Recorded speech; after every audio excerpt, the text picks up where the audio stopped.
Hello there from the basement. Hello, guys. Hello, hello. All right, well, do you mind presenting yourselves from the basement, the holy basement of Iggy, Yeah, well, our office here is in Plovdiv, Bulgaria.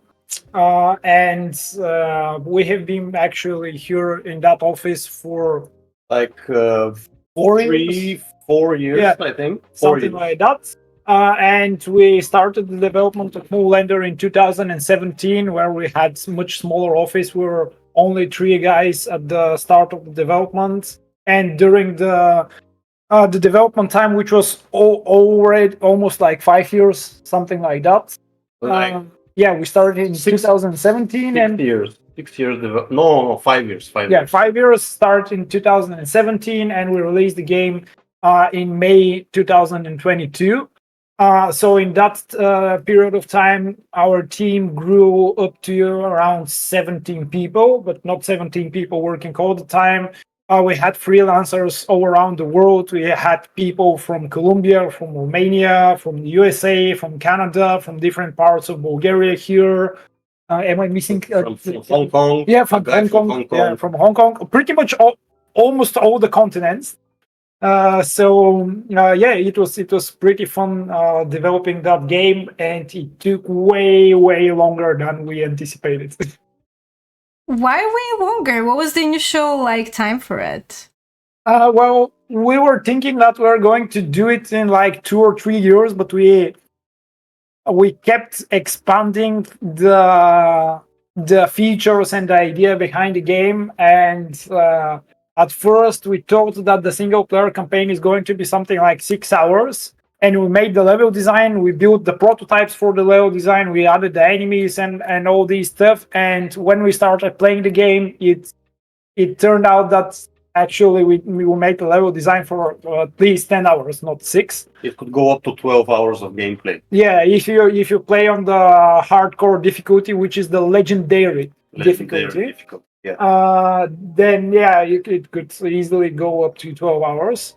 And also at one point of the development, when we grew up the team here in Plovdiv, and we got this bigger office here, Bigger basement. yeah. So this is the point of time where instead of making the development faster, we decided to add more features. So this we grew the team and we grew the game instead of shortening the development time.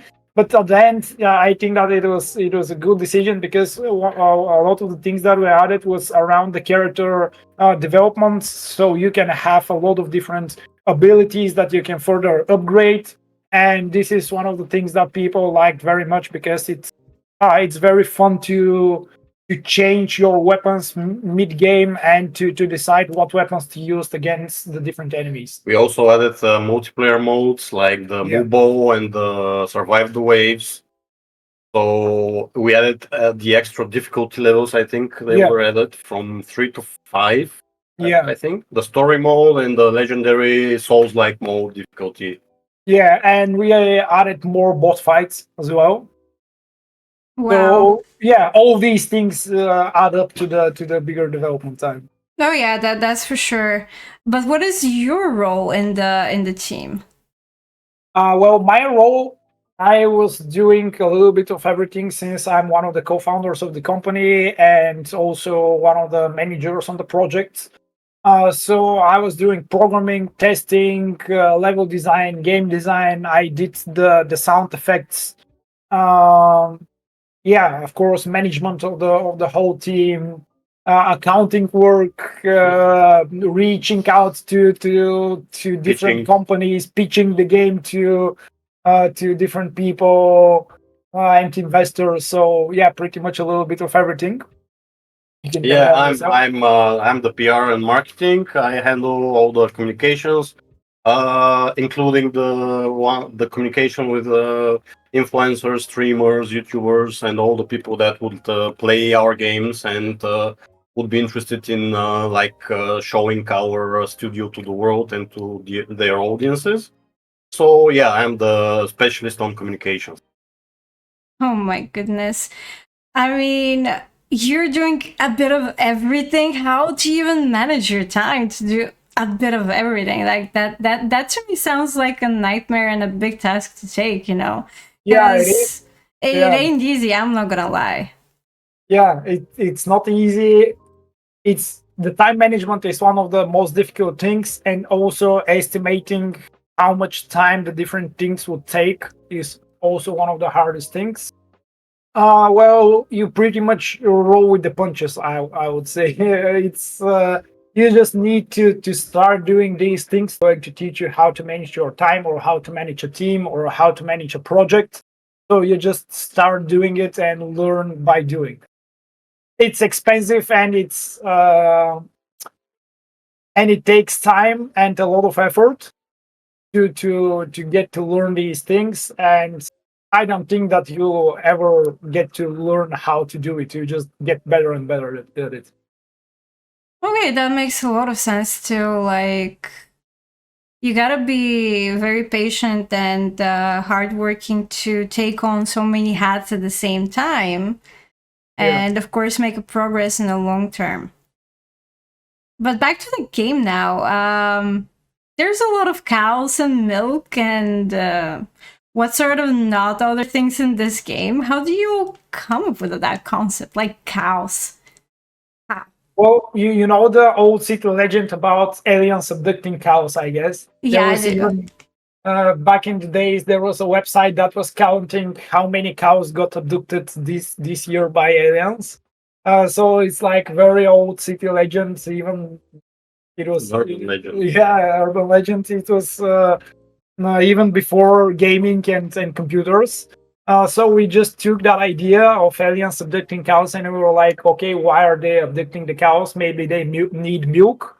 So if they need milk, maybe they are using it for something important. So we got that concept that the milk is the most pure and effective resource in the universe. And a couple of alien civilizations found out about it, and they were using cows to pretty much fuel their entire civilization. But a war a war broke out, To race.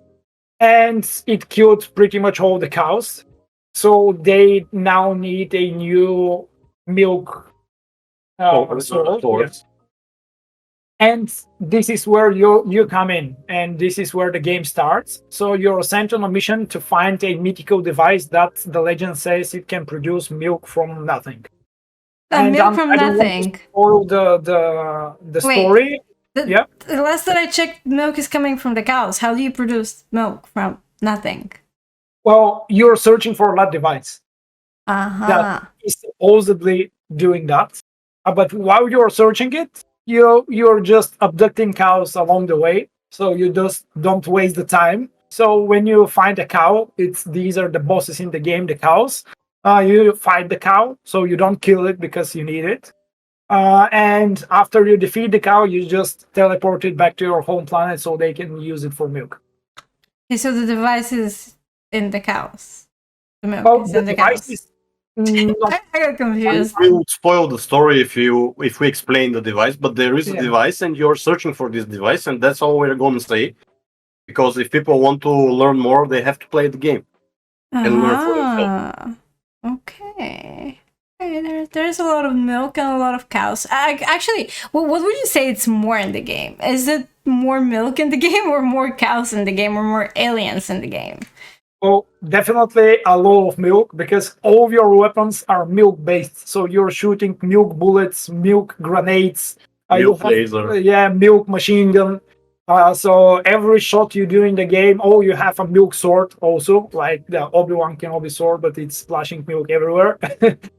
So it's very fun, because during the whole combat you're shooting milk and it's splashing everywhere. So yeah, there's a lot of milk in the game. Nick, what would you say is your favorite aspect I of would that? I would go with the milk laser, actually, because it's a very cool concept. At first, it was the milk sword because it had like a reference to Star Wars, but after that, we came up with the milk laser, and it looked cooler for me than the sword. And after all, The sword is a melee weapon, and it's a short-range weapon, whereas the laser is a very long-range weapon, so you can snipe with it from one end of the map of the level to the other end. So it's very powerful. Ooh. Yasin, and yours favorite one? I kind of feel like you gave me the answer, but Yeah, maybe I'm thinking between the milk sword and the machine gun, because the machine gun is pretty cool. Well, it's cool. The machine gun. I like the machine guns in pretty much all the shooter games, but here that's the only place where you can shoot milk with your machine gun. So it's very fun to use. But it really depends on the situation in the game, because it doesn't matter what your favorite weapon is. Some enemies should be tackled with melee weapons or much more short-ranged weapons, and other ones are too dangerous for you to get close to them. So you definitely need to use something like the machine gun or the laser to keep your distance. amazing. And I got a comment here from Black Rose that the cow boss looks like my ex-mother-in-law. Yeah, we have a lot of different bosses, and the final boss in the game is mutated cow. I don't want to spoil it, but it's very hardcore boss fight. It's in 3 stages, and this is the biggest cow that is you're going to see ever. It's like, maybe if it was in real life, it's going to be like at least 10 stories. Something like that, actually. Yeah. Yeah. The largest cow in the game. Wow. Do you think she contains a lot of milk? Probably. Or you don't want to? Okay, maybe that's on the spoiler part. After all, so again, spoilers. Yeah. We don't want to spoil the final. Yeah, of course not. Of course not. Wow. And I was like, before you guys came in, I was looking at the Gamescom. Are you excited? Is this going to be your first Gamescom ever? Actually, we were at Gamescom right after the release in 2022, 2 years ago. It's our second Gamescom now. We're very excited, but now we are not promoting anything. We are not in the entertainment area. We are only in the business area this year. Wow, that is actually amazing. And Nick, how important do you think it is to have like a funding for an indie game development studio? How important is that? And how do you think indie games, not indie games, but like indie studios survive if they don't have one? Because that is a very important aspect of this whole thing. When you draw a line, there are 2 options you can do. One option is you fund the operation yourself, which would be very, very small funding, and you actually do it on your, as we say, you bootstrap, and you take a lot of your time to do what you want, but with less money. So it's just takes a lot of time. But if you have funding, you have basically the finances to do a game quickly and efficiently with lots of people, and you will not be spending your extra free time on the project, but you will spending your work time. How is your community supporting you throughout this journey so far? We don't have a big community so far. And what we realized with MOO LANDER is that we are great at making games, because the Steam reviews are at 100% positive right now. We have 7.5 or 7.6 Metacritic score out of 10, so it's pretty high.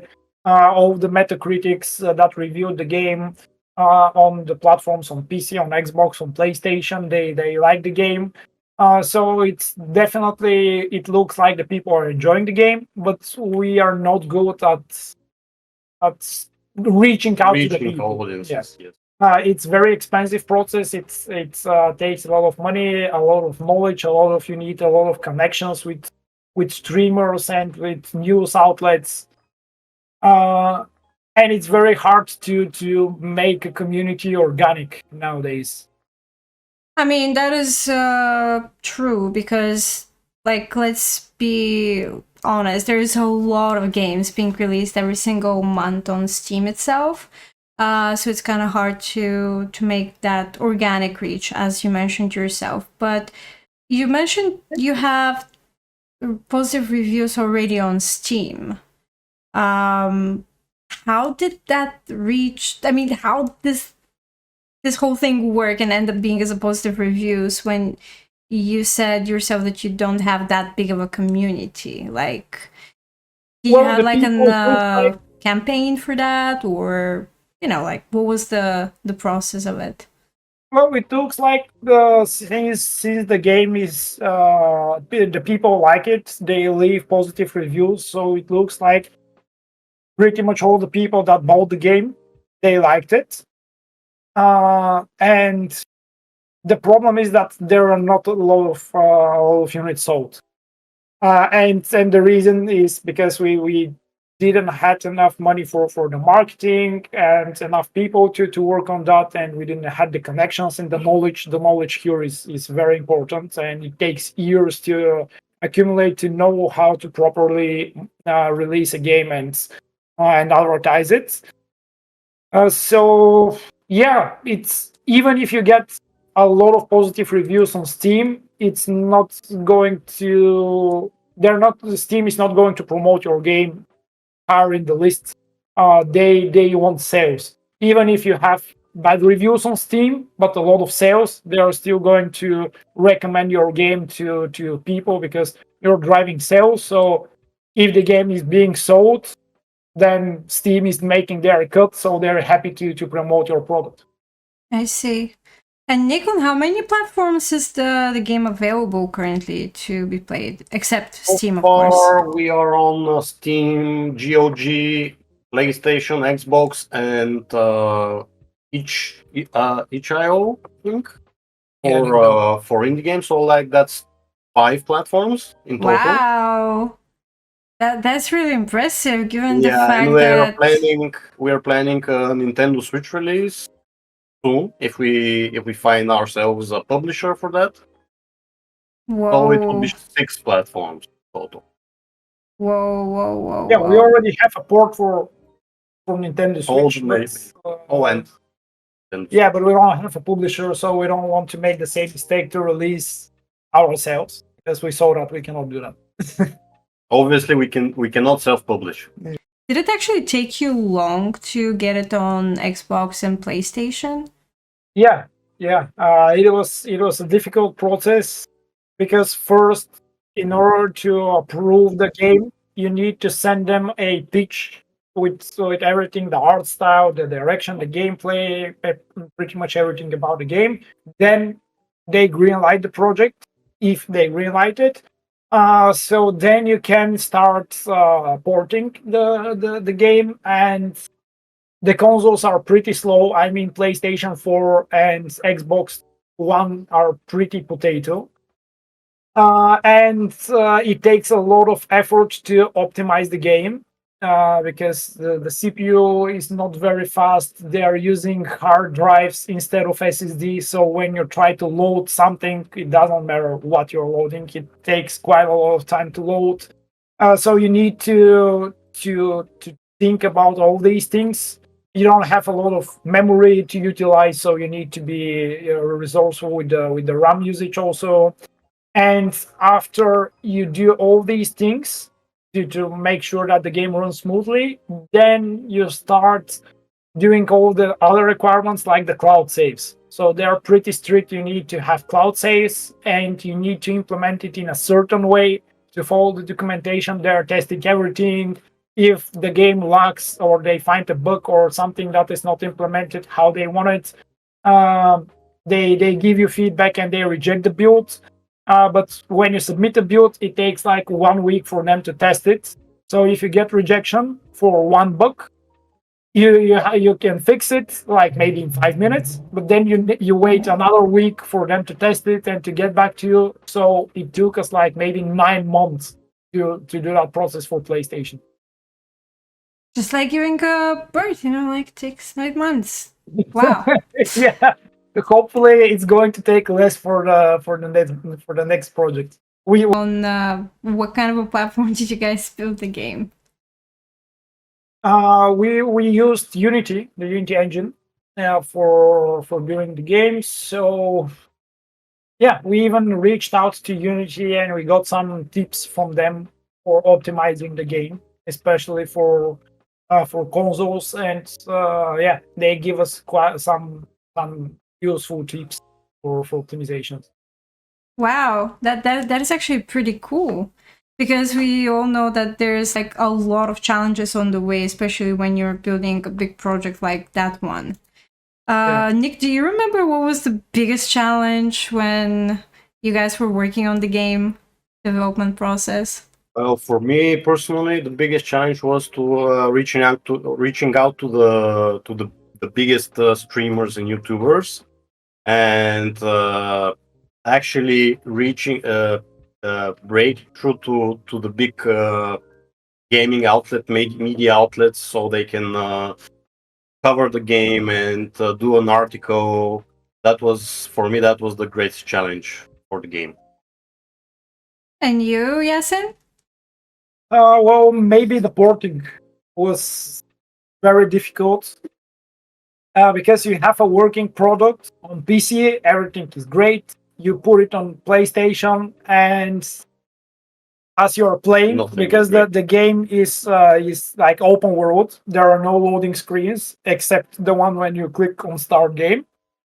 So all the content is being streamed when you go left or right during the level. And the first time we were just cruising with the spaceship, and when the next chunk of content had to be loaded, just the game froze for like 15 seconds, and then it continued, and I was like, oh my god, how are we going to do that? Because you need to go from 15 seconds of load time to like 15 milliseconds, which is 0.01 seconds. And how is it Unity nowadays? Robert here mentioned that he remembers the drama from the early 2023, and he was thinking whether it's still going on or they give up charging developers for every game downloaded.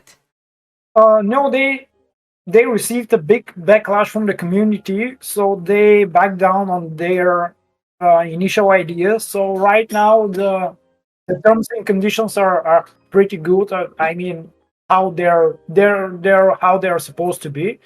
Their biggest mistake there was I was talking with one of the people at Unity, and I was asking him the same question, like, man, what happened? You got thousands of developers mad at you for announcing some strange updates to the terms and conditions, and they were like, okay, from next month or for 5 months from now, we are changing the terms and conditions for everyone, which is not nice. Also for the release games, and he was like, well. The people, the management team, they wanted to give that like a proposition to see how people are going to react, and then take it from there to make like conversation between the company and the developers. But they didn't put it like that. They were like, okay, this is the new idea for terms and conditions, and we are going to roll it out. And then they received the feedback from the community and implemented the feedback. But if they changed how they presented the idea, instead of saying, well, this is what we are going to do, they should have said, this is what we are thinking to do to improve our quality of services and everything. What do you think? What is your feedback? And how would you like us to proceed with the changes? Then it's going to be a completely different story. So can you share, if you want to, of course, who was amongst the first content creators that have played this game? And what was their feedback, like the honest feedback that you gathered from them? Oh, well, we had a lot of different types of creators that played the game, and a lot of different feedback. It was mostly positive feedback. The only issues that we came across with lots of the creators was the difficulty. Some of them couldn't actually get past the tutorial level. So that was a challenge for us as well. So because we needed to make the game as intuitive as possible, so all types of gamers that make like video content can have an easy time at the beginning. Because honestly, I think that nowadays gamers are getting more and more used to like easy game modes. The multiplayer was Yeah, the multiplayer was very successful among the streamers because it's like it's the MOO it's like an emulation of football in a 2D space, so it's a lot of fun and people enjoyed it a lot. So yeah, lots and lots of small content creators, streamers, YouTubers, not so much of the big ones. It's a normal thing. And how did you decide to implement the football amongst the cows, the milk, and the aliens? Because that's like out of space. It's crazy. yeah. Get it out of space. Yeah, well, actually, that's the most fun multiplayer mode, I think. People pretty much all enjoy the MOO Bowl, our version of football, where you can play with cows or spaceships or both cows and spaceship.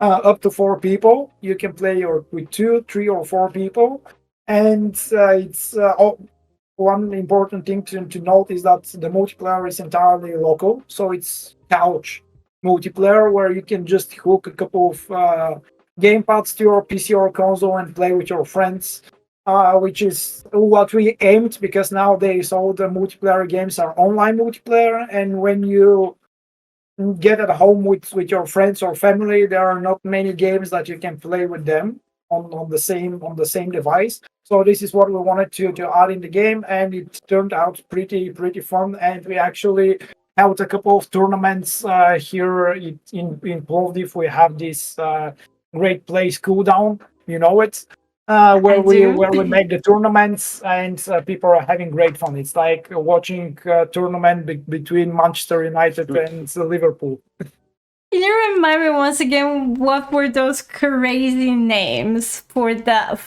MOO teams, the football MOO teams? What are those, like Liverpool, Cowich, Manchester. Yeah, Manchester United. Yeah, we have a colleague that actually knows the Premiership League soccer teams, and he's into soccer, and he came up with a lot of names that, for the MOO Bowl, and we actually love to do the cow puns, so it comes naturally. Yeah, there are a lot of cow puns in the game. Yeah. What is your favorite one, Nick? What is your favorite cow pun from the game? Well, the couch co-op multiplayer is like COWCH, couch. Oh my god. Cow. Yeah. Multiplayer. And then multiplayer as well, MOO. These are the top my top picks. Oh my god, that's hilarious. And yours, Yasin? Yeah, well, I really like the multiplayer. It's even in the menu. So when you open up the game, you have the campaign button to play the single player, and you have the multiplayer. I agree. Like they were super hilarious. At first, when I paid close attention while I was playing the tournament, and when I saw the names, I was like, "This is genius!" Like absolute genius. Exactly the fun elements, the Premier League, as you said yourself, Nick, and everything like just combined together, and aliens and cows. Is there gonna be an element where you add like I don't know, like glass of milk or like bottles of milk, you know, in the tournament as well as characters or something? Well, we actually haven't given milk to anyone on the tournament. Maybe next time. Maybe next time we give them the legendary burgers. Yeah. Think of some sort of like special rewards which will be coming in very soon in the game, like in the game. Something fancy, Something cool that you're We planning? don't have No, plans no, to no, no, make- like spoilers, Nita, just like, yeah, we're having some planning ongoing, or maybe not, you know.